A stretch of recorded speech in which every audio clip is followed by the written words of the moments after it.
Hello friends, সবাই কেমন আছো? সবাইকে জানাই গুড মর্নিং। তো আজকে তোমাদের সাথে শেয়ার করতে এলাম আমার হাজব্যান্ডের অফিসের লাঞ্চ বক্স। তো চলো সকালটা প্রথমে চা দিয়ে শুরু করা যাক। অ্যাকচুয়ালি সকালে উঠে চা না খেলে আমার মুডটা না ঠিক ফ্রেশ হয় না। আমার মনে হয় আগে আমি চা খাবো, ওর পরেই সমস্ত কাজ করতে পারবো। তো তোমাদের কার কার এই জিনিসটা আছে অবশ্যই কিন্তু আমাকে জানিও। তো চলে এলাম এবার লাঞ্চের জন্য প্রিপারেশন নিতে। তো সেটার জন্য আমি প্রথমে সয়াবিন ভিজিয়ে দিলাম, কারণ আজকে সয়াবিন বানাবো। আর এখন তেলের মধ্যে একটু সর্ষে আর কারি পাতা ফোড়ন দিয়ে দেখো ডালটাকে সাঁতলে নেব।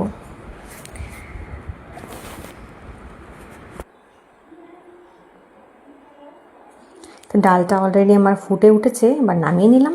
এরপর দেখো মশলাটা আমার রেডি হয়ে গেছে। আমি অ্যাকচুয়ালি অতটা টাইম পাইনি ভিডিওটা বানানোর জন্য সেরকমভাবে।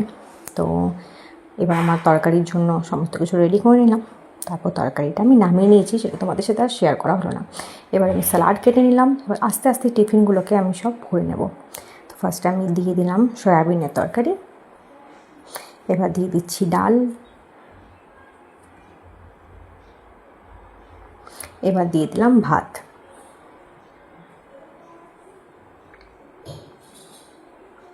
তার সাথে দিয়ে দিলাম স্যালাড।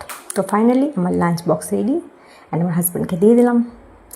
তো চলো এবারের মতো ব্লগটা এখানেই, দেখা হচ্ছে নেক্সট ভিডিওতে।